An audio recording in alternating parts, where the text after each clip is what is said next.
Hi, friend. Welcome to Wild and Waking, a sacred space for the woman unraveling what no longer fits, remembering the truth that's always lived inside her, reclaiming her joy, her voice, her power, and rising fully, fiercely, and without apology. I'm your host, Emily Rushell, and together we'll explore what it means to live in alignment, lead with soul, and awaken a life of abundance, authenticity, and purpose. Let's begin.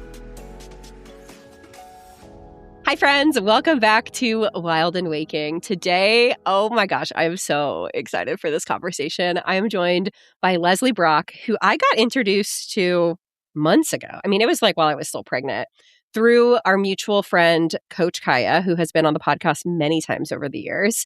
And what I love about Lesley is she is the type of person that brings so many different disciplines together, which is truly like my favorite kind of conversation. She is a policy analyst. She has a background in politics. She is a writer and astrologer. She has founded multiple companies, organizations. She has master's degrees in public health, right? From Harvard, and public policy from Tufts University. Like, she's a baddie. And we are, first of all, we could talk about anything. The first time she and I got connected, I think we may have talked for 2 or 3 hours in what was supposed to be like a, hey, I think you guys might want to get to know each other kind of conversation. But really the intention and what I think is so fascinating is just being able to look at everything that's happening in the world right now, in the collective, in US and global politics from the lens of this astrology and like, what the fuck is happening? And like, is there a reason for it? So we're going to go off on a million rabbit holes related to that today. But first, Lesley, welcome. For someone who's meeting you for the first time, can you give us a little context of who you are, where you are, and what brought you into this beautiful work you're doing today? Yeah, thank you so much for that warm introduction. I'm so thrilled to have connected with you. And I feel like, I don't know, you just meet those people and like automatically sort of sync in terms of those conversations that you're like, that like feel expansive and exciting. So thanks for having me. Like Emily said, my name is Lesley. I'm from Tennessee. I currently live in New York. And my spiritual astrological journey is kind of nuts. I was in DC for several years doing government affairs and public policy, and then went to grad school for international affairs, human rights. My plan was to be international affairs, human rights lawyer. And then about 2 weeks into my program, my mom passed. And the short version is that it was like very sudden. She had played a national tennis tournament the week before, and it just like absolutely rocked me. And also made me really wonder, like, if this is what happens to her in terms of like someone who has good health insurance, who was not sick at all these different things, then what happens to everyone else? Because she died with stage 4 cancer we didn't know she had. It's like went to the hospital with stomach ache. Yeah, it was crazy. She went to the hospital with stomach ache over the weekend simply because like the doctor's office was closed, right? And then she didn't leave. But so that I started to really think about that question, like what it is that causes people to live a long, healthy life. And given my policy background, I was really interested in health insurance. And I think, I mean, I have a lot of personal feelings on health insurance now. That could be a whole other podcast episode. Yeah, I'm like, I think it's kind of a scam, but whatever. But at the time, I thought it was important. And I do think it is important to go to the doctor for sure. But then also there's like this idea of social determinants of health, which is like where we live, work, and play, and how that impacts our health. And those decisions on where we live, work, and play are policies that are made by politicians. So I was like, these policies don't just show up overnight. They're made by these politicians. So like for the next 3 years, I started thinking about like the political determinants of health and like how politics impacts our health, and did like a huge compendium in the US post World War II in the US post Civil War and in Germany post World War II, kind of analyzing at the county level health metrics and like life expectations after these times, and especially around minority health. And so I was really interested in that. And then also like this was around the COVID time. She died September 2019. And so yeah, I went to go get my second master's because I had been like really shifted in public health. At the time, it was early COVID. Public health didn't really exist at Tufts as like a discipline. So I was like, okay, in order to be taken seriously as a woman in a scientific field, and also because I want to add some quantitative rigor to my qualitative analysis, I'm going to apply for a second master's. And that's how I ended up at Harvard's School of Public Health. And then I was there. I love that you're just like, and then I just went to Harvard. It's hard? like it like was, but wasn't like that. Like I worked my butt off, and I was like, and I was so certain that this is what I needed to be doing, and that this was the next step in my path. And I was like looking at other schools and all of that stuff. And Harvard was, of course, the only one that didn't give me money, but I still felt like I needed to be there, and it was the exact right program for me. And while I was there, I took some like really insane classes that really made me think a lot. And then again, also with COVID happening in the background, I thought a lot about the impacts of the personal on the professional. And like in terms of thinking about our decision making, and Esther Perel has this really fascinating idea called the relationship resume, where like basically you walk into any relationship that you have and you already have an entire list of experiences that you've had with other people that then color and shift and shape your experience with that person now, right? And so I had a management science course that we applied that relationship resume into the workforce. And then I was just like taking all these other classes that really like blended these two together. And so when I started thinking about politicians, I was like, okay, politicians are just people. And they have their own kind of relationship resumes and their own, mental blocks and anxieties or psyches or things that get involved in their decision making. And how can I figure out a way to understand those? And how can I understand their parameters around their decision making? So enter astrology, right? Enter astrology. Yeah. So that has been sort of the forefront or the crux of that. And that was, I guess, 4 or 5 years ago at this point and I treated astrology the same way, I did with my studies, and just like really dug the fuck deep into it. And I think that it's really easy to self-teach yourself. It's also really difficult because astrology is a lifelong practice. So like you have to be really rigorous about it and consider all the things like you don't know that you don't know. And and I think taking courses, all that stuff for people who are interested is really important in that regard. And also I had taught myself how to read the law when I was in DC and interpret that to be able to do like legislative analysis and policy analysis for my clients. So I was like, all right, if I could teach myself how to read the law, like I could teach myself astrology. It'll be fun.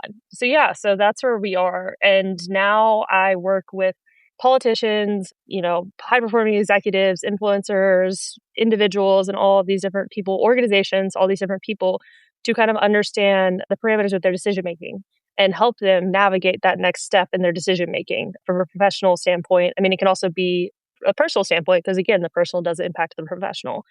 So yeah, that was my really long-winded short version. No, I'm obsessed because I think something that would be so interesting to hear you speak on, right? When we think of astrology, we think of this very like esoteric woo, right? Like, crystal girl asking your signs, right? Not that there's anything wrong with that, but you have like a very research driven, analytical, learning the law is not nothing. It's like a whole nother language and so intense and so many intricacies and nuance. So I would love for you to speak to, as someone who holds that multidisciplinary background, like what your explanation or perception of astrology is that might be slightly different than maybe the mainstream perception that the average person carries with them. Yeah. I think of astrology as, it's a blueprint for how to navigate your life. It's also like a compendium of data, both from the world and from like yourself in terms of, again, how you make decisions. So like there are placements in your chart that are individual to each person. So like even if you're born the exact same day as your friend in the like exact same city, it might still be different. And it will still be different because it has these sort of like genetic components and it has like these sort of like other variables that really dictate someone's personality. So like no two charts are the same, even twins. Like I have 2 sisters that are twins, and I can, because of like degree theory, and you add like there's a weird amount of math that's involved in astrology where like I used to hate math and now I have to know it, But yeah, so there is a shift in twins because they're not born at the exact same time, right? So like my sisters are 2 minutes apart, but the way that it reflects is that one manifests itself as a much more like Scorpio type Cancer rising, whereas the other one is much more Sagittarius type Cancer rising. And you can see that through both of the lens of their decision making in terms of like the professions that they choose to go into and the way that they interact with the community around them and who they choose to surround themselves with. So it's super interesting. And I think that from like the practical standpoint, I'm such a highly skeptical person and like such a deeply practical person. Like if you look at my chart, I've got loads of Capricorn, some Aquarius, and then I have one planet in Virgo, it's Jupiter. So basically, like, I am like meant to just question everything, right? So it was really, really, really, really difficult for me to even embrace astrology as part of like my understanding and my ethos, if you will. But the way that I really came to get comfortable with it is while I was living in Tennessee. So from the religious perspective, I thought a lot about, the book of Genesis, where God created everything, as the story goes, in 6-7 days. And all of those things, and humans were part of that creation, right? We weren't separate from that creation. And we were all created together. So of course, the energies of like the universe would all be kind of created as one, because we were interdisciplinary in that way. And then from the science perspective, I do a lot on the quantum technology and emerging technology space. And so that's more of like my policy work, but it obviously like very much intersects with the spirituality, which I just love. But the principles of quantum is there's one called entanglement, where basically you have these two particles that are connected to one another, and they can be anywhere in the entire world. And they're not necessarily connecting each other, and like one goes left and one goes right, or one goes up, one goes down. It's like they can take any sort of turn or position. It's not binary at all. And that's how it works in a computer, but I digress. But yeah, so basically what that like said to me was that, all right, if there could be particles that are anywhere in the universe that are like deeply connected to each other, and we're made up entirely of particles, like this is the smaller matter of unit than atoms, then of course there could be one that's connected to me and also connected to Mars, or connected to me and connected to Australia. And like those things can be influenced by one another. And so when there are things happening in the sky where like Mars is moving into a certain sign or making certain aspects with other planets, like that can affect me in my decision making. And what I love about astrology is that it builds that conscious awareness around that, versus you just being on autopilot and like letting your life kind of guide you. You get to kind of guide it while still surrendering control to the universe. I love that. Okay, so I want to talk about your TED Talk for a little bit, because I think that might kind of cue up what we are going to talk about. Can you tell us a little bit about what it's about and what you explored in there? And I would also be interested if there's anything to share about the way it was received, since it is combining these like seemingly conflicting ideologies. Yeah. Oh God, I could write a TED Talk about that, to be honest. You probably should. TED actually flagged my talk because it had astrology in it. Yeah. Mm-hmm. Which I just found crazy, because then I get that they're maybe not agreeing with it, and also I'm like, the question to me is then like, who gets to decide what is a legitimate thought and not, right? And like, if you're the marketplace of ideas, then how can you kind of negate certain ideas? But, whatever, it is what it is. I trusted the universe has, made that decision and what have you. I emailed them several times and just didn't really get a response. But yeah, my TED Talk was really about kind of what I've been talking about, and this thinking about, I was thinking about grief and loss and transformation. And I'm actually up here writing a bit more about that. It's like an extension of my TED Talk, but it really kind of comes back to the creation of conscious awareness, but like grief as a way to like letting it like guide you rather than like being chased by it, where you're not necessarily like, so I think when grief happens, and it is such like a shared universal experience, we also like, it's so shared. It's like, we actually don't really know what to do with that about it. And like society doesn't really know how to manage grief. And, there's sort of feels like it's temporal, where like, okay, if you're 2 years past that, you should be fine. Or even, a year past that, or the funeral is over and all that. But the truth is that grief is so nonlinear. And, there's some literature around this, but it's still pretty like sparse in my opinion. And what I really wanted to do was to bring that conversation to the forefront, because I don't think it's something we should be scared to talk about. I think it's really, really important. And it acknowledges like the humanity in all of us, that like across the ideological spectrum, across the different demographics, like doesn't fucking matter. Like we all feel it and experience it. And yeah, I think that it is like really important to like have that conscious awareness about that. And that again, like goes into the astrology piece, but it is kind of crazy to me, because I do think a lot about like how much I've changed since my mom died, and like since I started researching the question, and like where it led me, and how crazy like I look. If I was talking to me now about 7 years ago, I would be like, who is this weirdo? Same on literally every level. Like, Yeah, it's wild. And then I think that like as a society too, we went through this like massive collective shift during COVID. And that kind of actually plays into the astrology, which we'll get into for sure. But that happened and we had this like massive collective grief around this experience. But in the same way that we can do individually, we just kind of put it down and moved on. We But just like, kind of kept going. Yeah. yeah, that doesn't actually work. Like you have to process these things, you have to experience it. And we like haven't acknowledged how COVID completely disrupted and upended our society. But like we're still seeing the effects play out so deeply where you talk to anybody, they can kind of, in the United States at least, they can kind of reframe like the last good days as, 2019.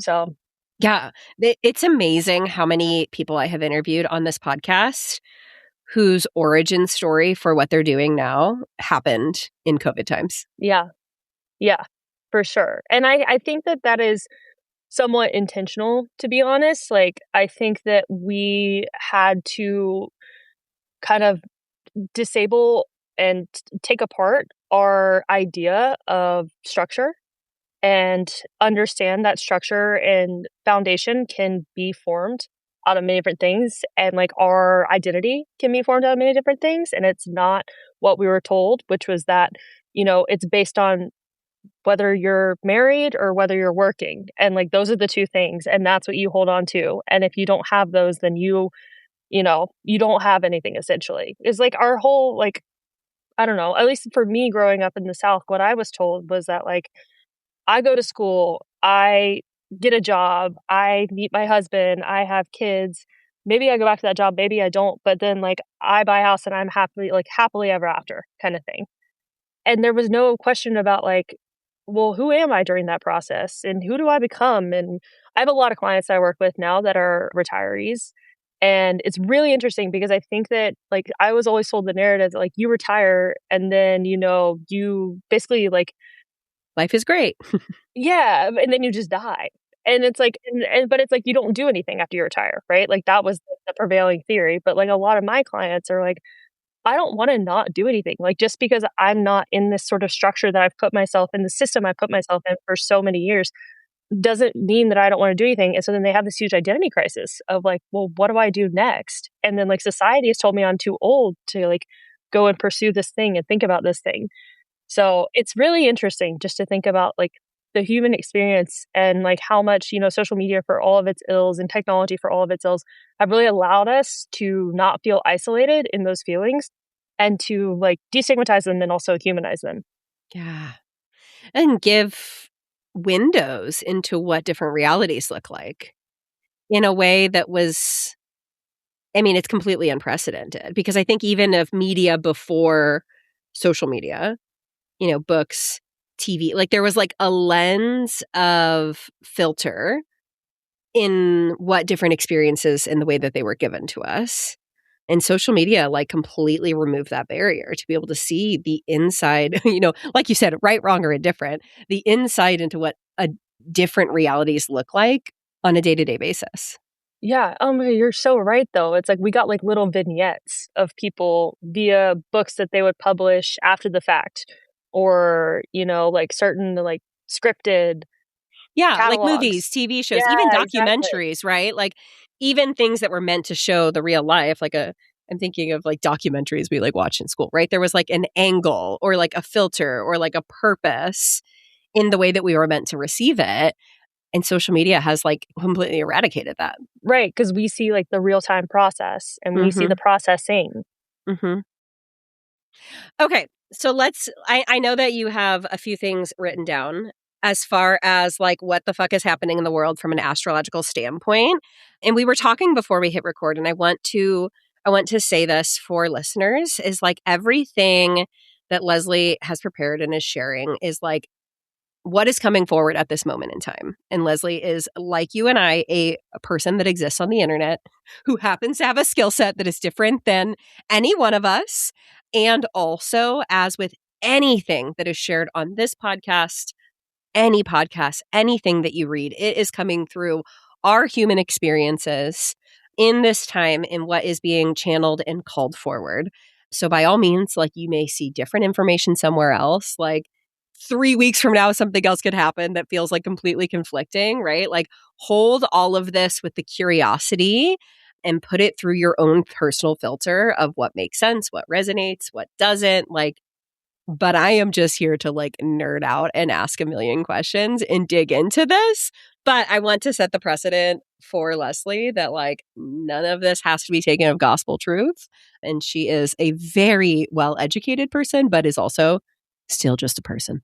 Thank you. I appreciate that. I'm gonna put my notes aside because I think I'll get too, I don't know, wrapped up in them and just like let the conversation carry and just see what comes out. And if it feels like it's going wacky, then I will pick them back up.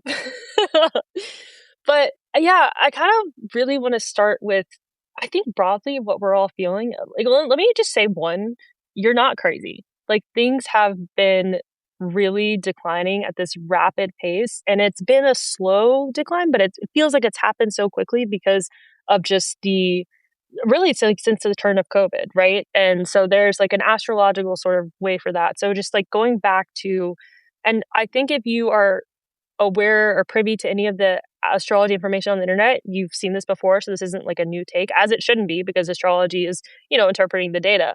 But I'm just going to try and explain it sort of chronologically. But yeah, so like Pluto, which is a planet of like power and destruction, like permanent transformation and upheaval. Basically what it touches and it doesn't like and like isn't sustainable, it just disappears. And so when it goes through your like personal houses, it can like quite literally transform that entire place in your chart. And then when it goes through like a collective, but it's a collective planet. So we have this like collective experience alongside of our own individual one as well. So when Pluto moved into Capricorn, which is the sign of like structures and government, institutions and financial systems and banking, this was 2008, right before the financial crisis.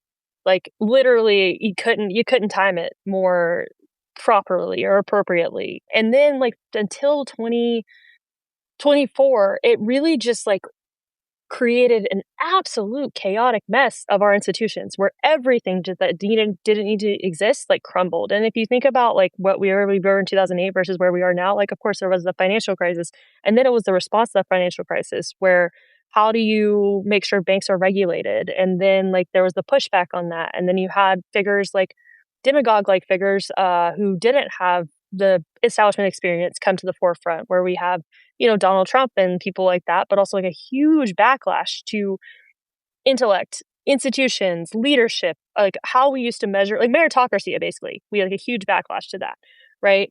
And so we've had this complete, and like all of this like dissolution of our government, where like the three branches of government used to feel like something you could rely on, right? Like you had a president you didn't have to monitor because like, oh my you gosh, trusted. didn't even have to think about. Didn't have to think about. Like imagine, you didn't like hear something about the president every day. And every minute of the day.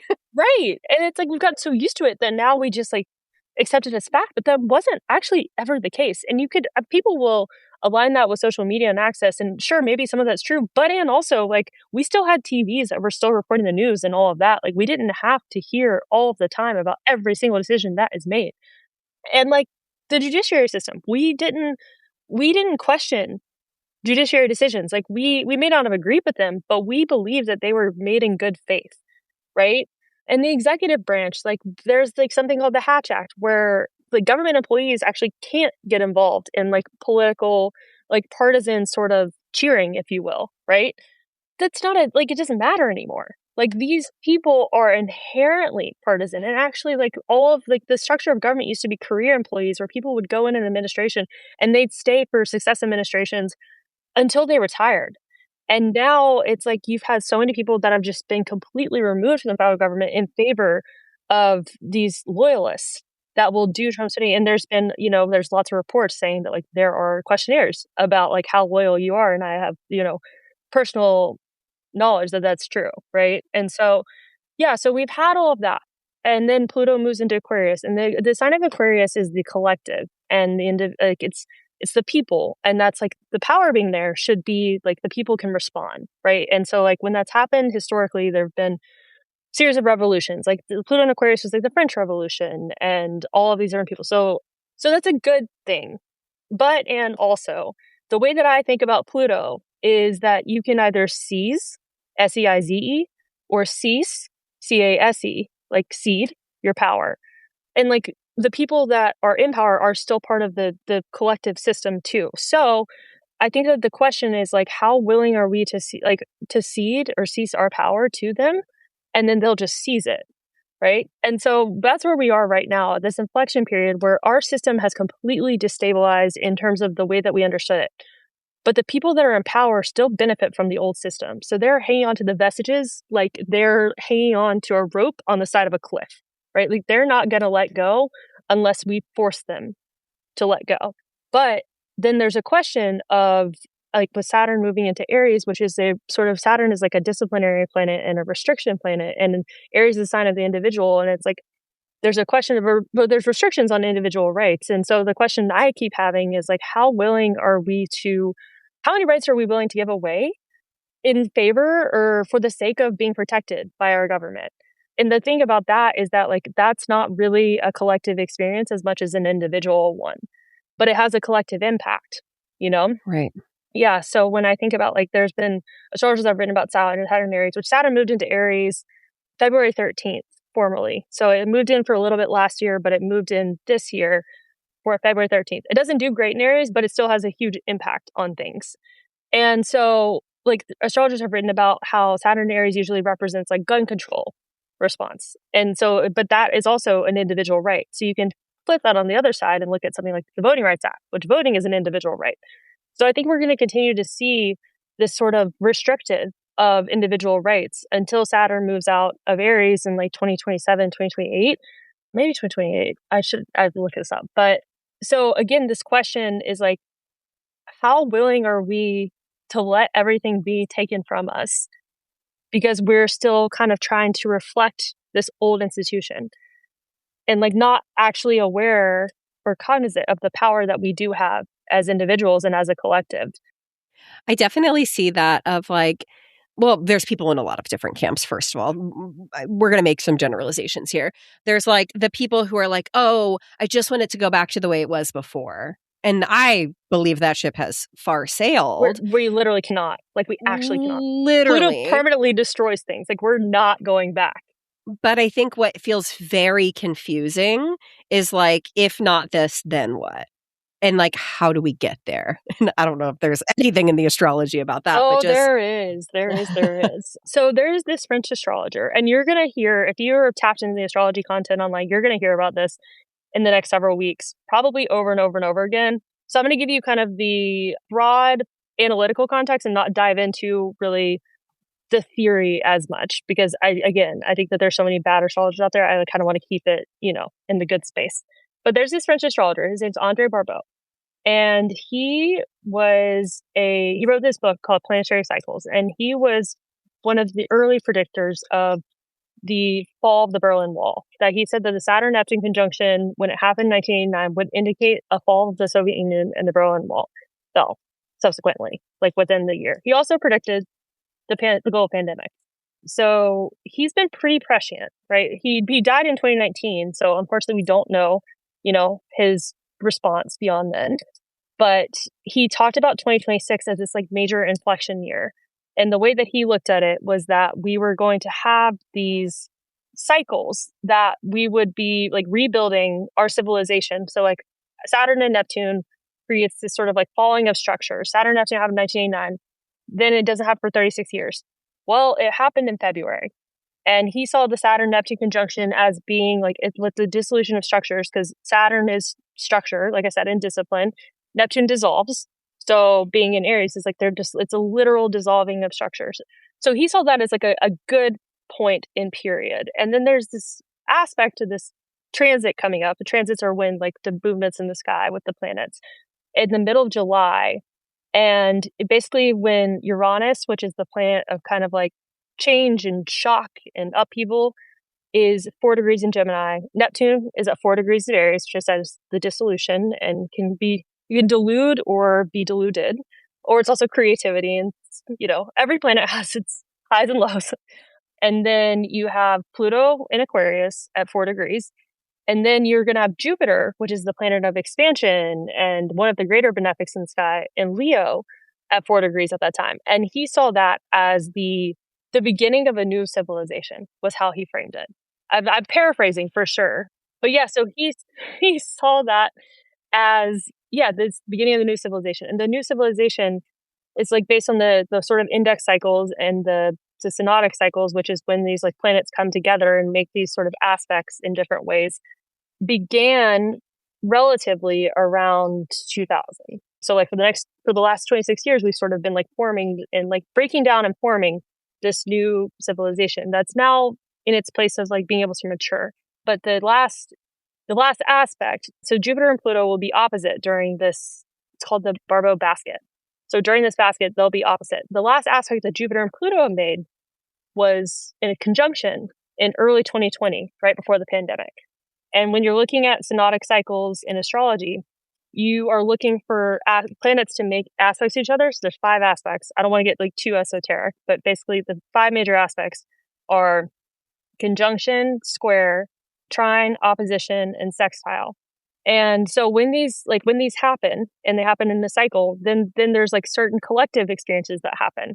So our last one being Jupiter-Pluto conjunction in 2020, and now we're gonna have a Jupiter-Pluto opposition in 2026. So the optimistic theory is that this is sort of beginning the new start, like the new dawning of a civilization that's going to look completely different than like what we have been experiencing since 2000. And it's going to probably look similar to like the last Jupiter-Pluto opposition, though different because we are different humans that evolved, spiritually, culturally, politically, societally. But yeah, the thing that I would, I guess, urge a little bit of caution about is that one, and I was talking to astrologer Wade Caves about this morning, who's really good on Monday in astrology. And he was like, the thing about astrology predictions is that it's a lot easier to predict bad things than it is good ones. Because the malefic aspects are a lot easier to kind of understand and be like, okay, there's something sort of quite cataclysmic on the horizon. Whereas the good ones, it's sort of based on the individual and the collective in terms of how they respond. Right. Well, that's what I was going to say. Like, yes, you have this premonition-ish, but it's like what people do with it actually dictates how it plays out. Exactly.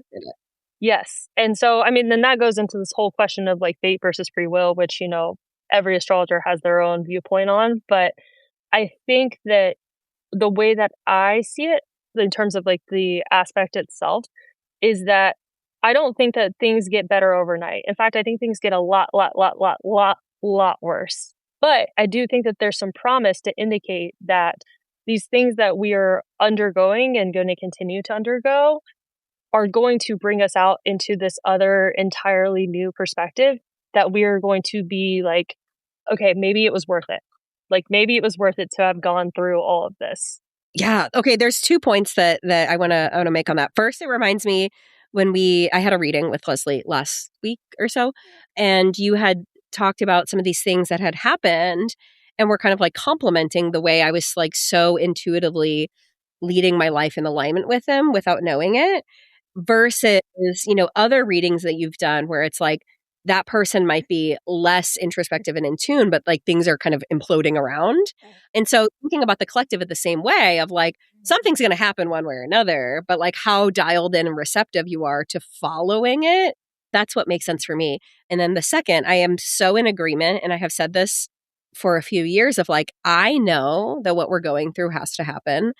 This is an unpopular opinion that I don't even like within myself, but I know that Trump also had to happen to be this like massive catalyst of awakening for a lot of people who were like not paying attention, apathetic, didn't care, we're kind of in the middle. Like, I think that, and I would love your astrological perception of this, but like he and this administration has been a massive awakening and to shake people out of the like just going through the motions of not even their own lives, but like in the collective agreements that had been already kind of crumbling, but no one was actually going to do anything about or talk about out loud.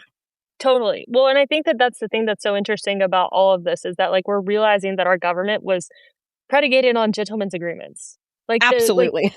The Constitution is a bunch of late 20s, early 30s bros who got tired of like debating, and so that they came to this like mutual compromise after having a couple too many drinks. Like it's not more than that. And like we base our entire foundation on it. And we have like based our entire foundation on everything. And we just assume that everyone will operate in this In good way faith. of exactly. And like Congress, it's like the two congressional norms have been that have like allowed Congress to exist for as long as it does and to work in this bipartisan fashion have been like institutional forbearance and mutual tolerance.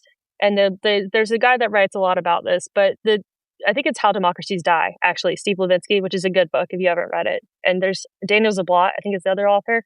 But yeah, it's like this idea that they respect what each other does on the other side and that they uphold the norms and ideals that like were in existence before they got into their position. And what we now have is a whole onslaught of people that really just don't, like they don't respect it. And it started with Trump, but it hasn't stopped with Trump. And now, even on the Republican side in Congress, it's predominantly MAGA coded. And some of them do start to, I guess, neutralize a bit. But like bipartisanship is a bad word now, whereas it used to be kind of the standard. And so I think that like we've done such a major overcorrection that like we will have to come back and get back to the center. And that's why like people talk, I don't know, I've been hearing a lot of people, I'm upstate New York right now writing this memoir. And so when I've been in the city, it's a different conversation. But up here, I've heard a lot of people talk about their concerns about progressive politics. And I heard the same thing in Tennessee about like how it's going to go too far and so on and so forth. And like, I don't agree and all of that. And my response to them is like, look at where we are and think about the way in which you move the needle on these things. And like putting someone into a progressive space is not going to shift into socialism. That's not what it is at all. It's more so going to challenge the existing like overcorrection and kind of bring things back to the middle a bit. And so if you're looking for someone that's like looking for balance, then that's actually exactly what you want, right? Like the thing about Marxism, I think about this a lot, is that Marxism didn't happen overnight. Like when we think about Karl Marx and the like proletariat revolution and all these different ideas, we think about it as like one big, massive, like nightly change that then like marked decades of history. It's like, no, this actually was like several incremental policies that happened for several decades that then like in history became this confluence that has like shaped our understanding. So yeah, I feel like that's where I am at least. And that's where I think we can be. I think it's also interesting, and I would be interested if there's anything from an astrological, right? There's this idea of like, first of all, I think this period of time has shown a really bright light on how corrupt our government has functioned since the beginning in a way that was like exclusively functioning well for middle-class white people, specifically men. And there's this idea of like, the fall of Rome and like, or the fall of the Roman Empire. And now that we're approaching 250 years, and also the reparations of what have been done to different groups on this land over the course of the, past 250 plus years.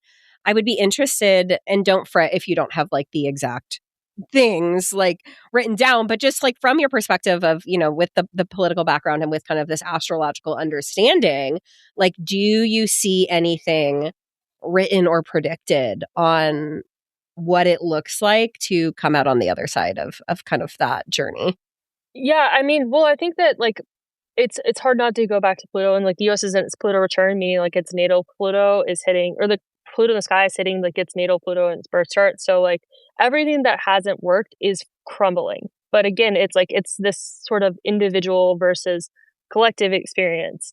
One thing that I've been looking at more recently is that Chiron, which is like the wounded healer, and this idea that if you heal it, then it could heal you. And I talked to you a lot about this in your own chart, but it's moving into Taurus on June 19th. And what that says to me is that like there's going to be a healing and also like a really identifiable wound, like with our relationship with nature and with our relationship with our values and like with our relationship with the world around us, where I think that we've seen this world as an ample resource that we can just extract from.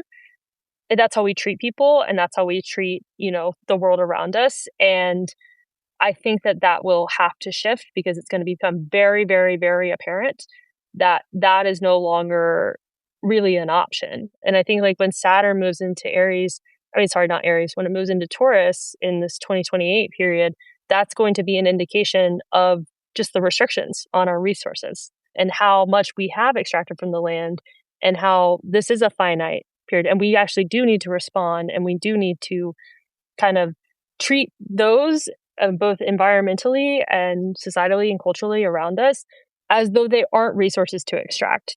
Right. To live in more relationship as I believe humans were designed to be. Yeah, with each other and with the land and with the animals and all of these different things. And I think that the conservation and climate change debate, I think, will get really, really interesting, because I think that it's going to really create this. I think it'll get depoliticized a bit. I think it will be like a really hot button issue, but I think it will have to get depoliticized a bit because it will be this experience that everyone is having. And the deniers are going to kind of be unable to deny any longer. And we're already kind of seeing that with the shifts in terms of like the heavy natural disasters that are creating these sort of like long-term economic impacts of destroying cities and countries all over the world. And so, but I think that it's going to be something that we are a little bit more aware that needs to change, and not just the sect of us that are already aware. Right. Well, I even think about, again, making generalizations like the outdoorsmen and the farmers and the hunters and people who have historically identified in a more Republican camp and who are now their land is being affected by policies. And I mean, this goes on a whole nother rabbit hole of psychology and identity and belonging, but like how much will some of those policies that are affecting their livelihood and their interests and their passion, like how much will that be so conflicting that we start having different kinds of conversations? Exactly. I think that we just have to figure out how to have the conversation in a different frame. And there's been, I don't know, it's because you're right. And a friend and I were talking about this in grad school because he's from Vermont, but it was talking about in Vermont and Delaware, there's these like huge populations of conservative conservationists, right? Because of the land, because of the fishermen, because of all of these different things. And that was 4 or 5 years ago, right? So now it's like the land is actually disappearing before our very eyes. One thing Wade and I were talking about this morning, and I do think relates to all of this, is like, and as a part of our resources, is water, right? And that water is such an ample resource in terms of like from the United States perspective, where, I mean, of course, there are communities that have worse water than others, but we don't think about water not being available. And I think that the water security and scarcity debate will shift dramatically, both domestically and internationally. Internationally, you've been seeing it for many years, like over the Indus River with India and Pakistan. This has been a huge issue. But I think that when Chiron moves into Taurus soon, and as we're kind of going through that experience, and then when Saturn gets there and there is a depletion or there is a scarcity feeling, and like there's a sort of anxiety around that we're going to see these conversations blow up. And that also relates, I think, to the AI data centers piece too, right? 100%. Yeah. That's what I think some of these really big things have been building over the last couple of years so that we have to have the conversations we've been avoiding in a way that doesn't just include doubling down on outdated belief systems. So I think my next question moving forward, we're seeing the real-time crumbling of kind of like the old ways of being. What do you think, I know that upcoming elections are starting to be on people's minds. Like, what do you think, not asking you to do any kind of predicting, but what kinds of politicians, not even related to party, are going to, be successful? Or what are they going to have to keep in mind or do differently now that like the things that voters and the general public are thinking about are different, and we are like having such a big visceral ick to current political environments? Like, this does not have to be related to the stars. This can be your own personal insight. What is going to have to be done differently in order to make some of these bigger systemic revolutions? Well, yeah, I've got both in terms of politics and astrology. But on the political front, like I said, I work with political candidates as some of my clients, and I've been thinking about this a lot with them, both from an astrological perspective and also just like a broader political campaign perspective. That campaigns have shifted so dramatically, and in terms of also like how voters create trust with their representatives, where it is so much more, and Trump was probably the first example of this, but it's so much more a cult of personality.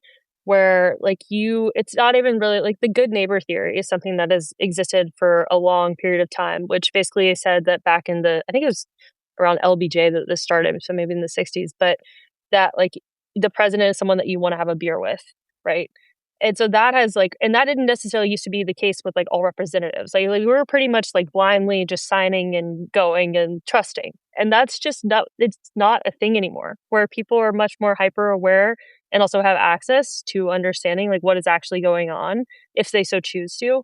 And so that has to be relayed through campaigns and like through social media. And I think that social media can be such a tool, even though it has its massive flaws, and it's like incredibly frustrating because also you can present whoever you want to be versus who you are, right? But you have to almost create this sort of cult of personality and excitement around yourself. And that's actually when Jupiter moves into Leo, which I said Jupiter is all about expansion, and Leo is kind of like these bright stars and kind of like being at the forefront of things from just like a very simplistic like explanation. It's far deeper than that. But there's going to be a lot of egos that come out to the forefront. But then the South Node moves in there right after Jupiter at the end of July. And the South Node, the North Node are like the nodes of the moon and kind of like indicate the eclipse nodes. So it's sort of like what you're like moving away from and like what you're moving towards. So with the South Node moving to Leo, the North Node moving to Aquarius, moving away from this like ego and like this, all about like the I, and then it's moving into the we, where it's like the North Node and Aquarius and all of that. So I think that we're going to see this really interesting thing happen where there's going to be so many egos at the front, but then they're kind of going to get a little bit shut down. Not fully, but it's like there's going to be a little bit of discernment that voters can see and take. And the ones that don't have this sort of like true value system, like that are in it for the ego, are going to fall off. And I don't know if it's necessarily going to be immediately in the midterms, but I think that shift will happen over the next, year and a half, and that like we'll be a lot more discerning by 2028. I hope it's by 2026, but it's so soon that who knows. But yeah, and I in terms of the midterms themselves, there's actually a Mercury retrograde and a Venus retrograde around the midterms, which I've been looking at. I know. So whenever Mercury retrograde happens, it's like the prevailing sort of, I guess, pop culture theory is that, like it messes up technology and transportation and all of these certain things, communication. And that part of that is true for sure. It also creates this sort of like inward reflection. So when I see a Mercury retrograde around an election, it usually indicates that there is both a hesitation to vote, and then also there is confusion around the election results. So I'm like, okay, we're already going to have that. Do we really need to amplify it? And it's going to be in Scorpio. So it's really about like the politics and power and such. So, and then you also have like Venus retrograde there, and Venus is all about relationships and values and all of these like sort of things that we've been talking about, and also can represent justice. But retrograde is again like this like internal feeling of like, how can I like be part of this justice, or like, do I want to be part of this justice sort of thing? And like, do I really believe in this? And so I think that there will be a lot of dissolution and kind of like frustration around the midterms. But what I think is really interesting about this is that like voting is one of the last rights that we have individually. So there may also be this sort of shift of like, well, I'm having all this internal reflection. I'm not necessarily sure that I completely agree with things, but this is the way that I exercise my right. And there's also like some pretty powerful aspects around the midterms that sort of indicate a lot of friction and stuff for like Trump himself. And the thing that's so interesting about it is that, and again, like Wade and I were talking about this morning, is that like if there had not been all this like Saturn and Aries with this redistricting and all of these different things that are happening, where like the Voting Rights Act and then the subsequent fallout, then Republicans likely would have lost the midterms handily, right? Because there's just like all of the sort of, and I don't want to like put that out as a fact or a statement, but just like based on my interpretation, both politically and astrologically, that's what it would have happened. But now that we have this sort of like unwriting of the ship, and that like there's such an imbalance there, where a lot of people who have the right to vote are not going to be able to vote, or not going to be able to vote for the candidate that they choose, and all of that creates a lot of friction and concentration, and I think it will create confusion around the results. When I hear that, I think that feels like another activation to like make people be paying attention, you know? Yeah. Like a very undesirable outcome in the moment, but like very big conversation that's like a catalyst for what's to come. I completely agree. That's what I've been like sort of going back to my very initial question is like, how much are we willing to give away for the sake of our government? That's what I keep coming back to is the midterms feels like a massive, massive shift in that question where if either side, but people feel like their elections are being like their rights are being completely taken from them and like taken out from underneath their feet, then they're not going to participate in this anymore. But the suggestion of Pluto and Aquarius is that like it's not a participation of like you go silent and go sit on your rocking chair and don't ever engage politically again. It's like no. There has to be an entire recalibration of the existing system and the structures of which we've allowed to uphold us that are no longer tenable. Yeah. Oh, we could go on this forever. I'm like looking at time and I'm like, tell me about Mom Donnie's shirt. Like, do we get more of him? But I think that like he has been a really like coming at a very interesting time to see a glimmer of like what politics could look like and like, you know, having the charisma, the character, but also like the regulation and the groundedness and like the implementation, I think has like created this like really perfect storm to be like, no, literally, like what the fuck is happening around here? Like, who's this guy? Right.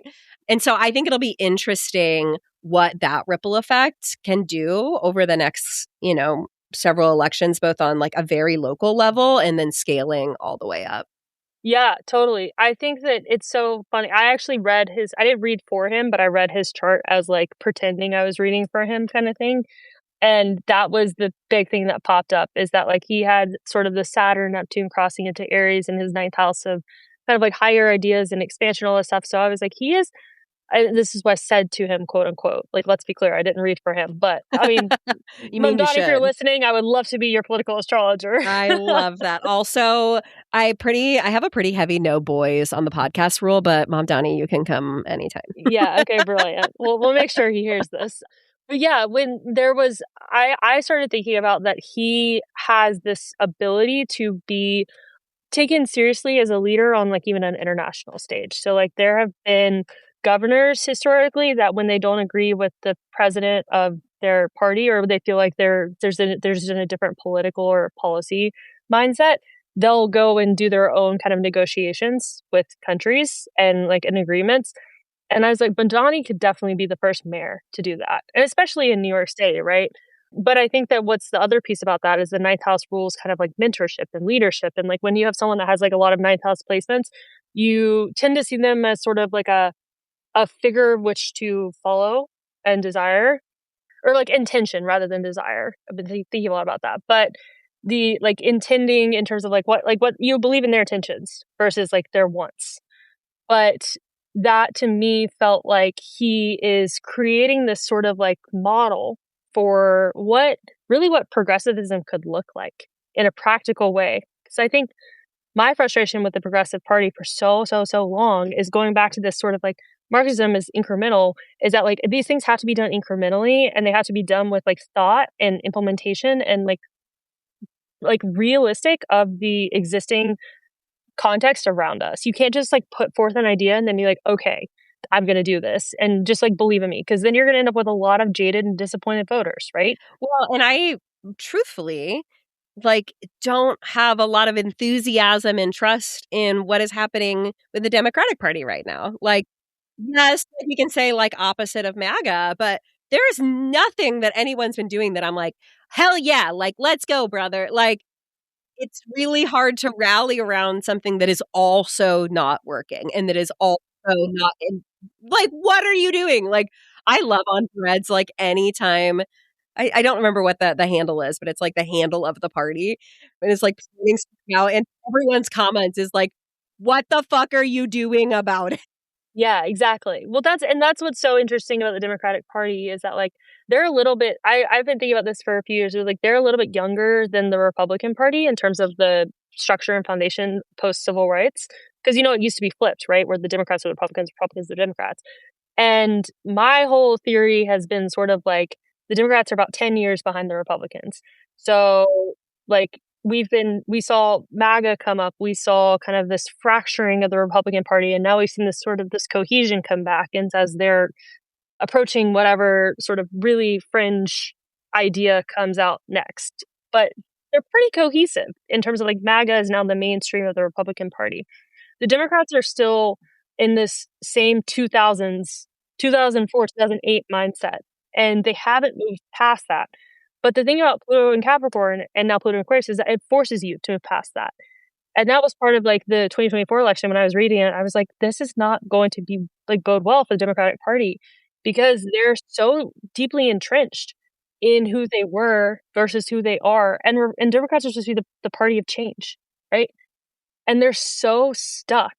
And so when you have someone like Mondani come out that feels like seemingly out of the blue, like a year ago, it's so refreshing to see him come forth and put down the things that he ran on, also recognize where he's going to have to recalibrate a bit and where he wants to talk to New Yorkers. And also he's just trying to infuse this joy back into politics that we've been missing for so long. And this like really lens of like serving the people and the community. And like I think that there has been so much built trust. Again, going back to like how it used to be or whatever, of like, okay, maybe I don't agree with every decision, but like I trust that you are operating in good faith and that you have taken the information and are doing what you believe is best at this moment in time for the good of the people.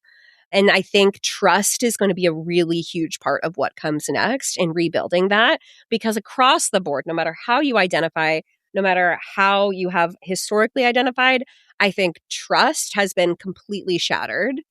And so I think that is going to be a very strong uphill battle as we look at what politics looks like going forward, is like, how do we genuinely not just rebuild trust from a perception, but in a action and implementation? Because that right now is like, it's just so shattered. Okay, we could talk for 3 hours. I know. I'm like, I have so much more to say. Okay, perfect. We'll just like get ready for part 2.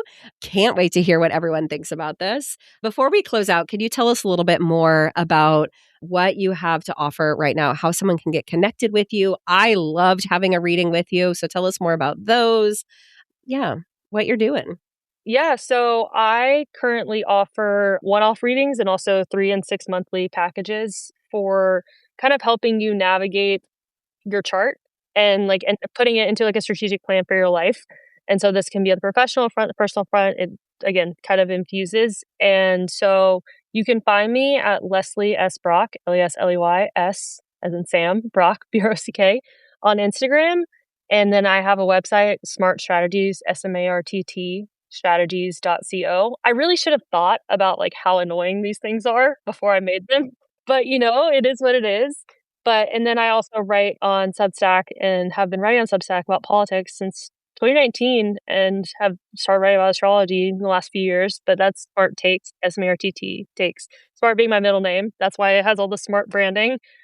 And then you can find my TED Talk, but just Lesley Brock. So yeah, I'm offering, like I said, I have like one-off sessions. And so that's really like a big strategy session into your entire chart. And as Emily knows, it's very comprehensive and very kind of talks about like the past, present, and future. And then also with the 3-month packages or 6-month packages, then we take that information and kind of put it into a plan that creates sort of like an accountability mechanism and those conversations. And I help you think about like how to achieve your goals. Love it, love it, love it. Last question that I ask everyone who comes on the show. What does growth look like for you in this season? Yeah, I feel like I've been thinking a lot about this week. I actually made a video on it yesterday, but I feel like it's coming up for me a lot personally, is the difference between desire and intention. And so desire being like you want something so bad that you have like all these like emotions and feelings around it, and intention being like that thing is yours and like to move through it. And so I've been using that as a way to understand my own anxiety and intuition. So like I had I don't know, like a personal thing came up, and I just realized the desire was so strong about it. It was like almost giving me anxiety, where it was like, I think I have this thing, but also like the feelings around it are so strong. And that to me indicates to the universe you don't actually know if they give you have it. Whereas intention is like, okay, I have this thing, it's mine. I'm not actually worried about when it comes. I'm not sure about how it comes, but I know it's like going to be coming my way. So when I've been thinking about that in terms of like growth and reframing, it's thinking less about desire and like putting action into controlling the external environments around me, whether it's people, whether it's, literal environments, versus just like taking an actionable step that's then kind of like, okay, here's my actionable step for the day, or here's my actionable step for the week. And then I can continue on with my daily life and just like kind of seeding that over to the universe. So I've just been trying to recognize my blind spots and, be more intentional about that and kind of letting go of the emotions around it. I resonate with that so deeply, especially just in this season of like holding the space between what I know is coming and just like the very real presence that I'm in, and like the full trust of like what's meant for me won't miss me, and nothing is an emergency, while also navigating my very human brain that's like, but no, if we don't do it right now. Right. Well, exactly. And I think like I've been sort of operating under the motto for the last year that like never to be the one to say no to yourself. And while I absolutely agree with that, and I really do, I think that I was getting really, really stuck on like the feelings around what it means to not be the one to say no to yourself, and then getting kind of stressed out about that. And instead, I'm just trying to be like, okay, this is actually completely out of my control. But what I do have agency over is just like indicate to the universe that I'm taking action here and there, Yeah. I love it. Lesley, thank you so much for joining us today. For anyone listening, if something she said sparked your attention, send her a message, send me a message. Yeah, I just think this is fascinating. We've been having so many conversations on the podcast about what is going on, how we're experiencing it, like the meaning and purpose behind it. So to kind of bring this like grander astrological lens and reasoning and perception, I think just helps like make it all make sense in one way or another. So thank you. Yeah. And for your audience, one thing I do want to say is that like when Neptune moved into Aries, it kind of indicates the spiritual warrior piece. So I think that if you feel sort of alone in your communities in terms of feeling like I'm consciously aware or like woken up and people around me aren't, I actually think that more people are going to continue to wake up and all of that stuff. So I think that's important just to not push, but to invite people that are on like that are curious about your journey and want to be on it without, pushing them and recognizing where they are. So I think there's so much truth. I've had that conversation personally with a lot of people lately of like, this is going to be dominoes. And like the women who are doing this now, really, truly, I know it feels like walking through hellfire. But if you are listening to this podcast and have for any extended period of time, like I really believe that we are like the light bearers and the torches that are going to guide a lot of, especially women, through this journey over the next 5 and 10 years. Totally. And I think Neptune is there for like 10 to 11 years. So we got some time. We got time. But yeah. Well, thank you so much for having me. I loved being here. Love having this. We didn't even talk about Uranus and Gemini. Like there's so much we could talk about. So okay. Part 2.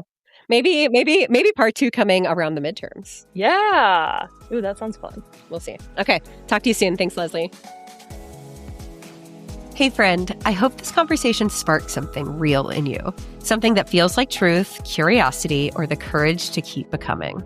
If this episode resonated, I'd love for you to share it. Take a screenshot, post it to your stories, or send it to one of your friends. You can always find me over on Instagram at Emily Rushel, where I love continuing these conversations and hearing your takeaways. Truly, your DMs are one of my favorite parts of podcasting, so don't be shy. I'd love to reflect and connect with you over there. I'm so grateful to be surrounded by a community of women who ask hard questions, sit in the discomfort of the unknown, blaze new paths forward, and ultimately come home to their wild and waking selves. See you next week.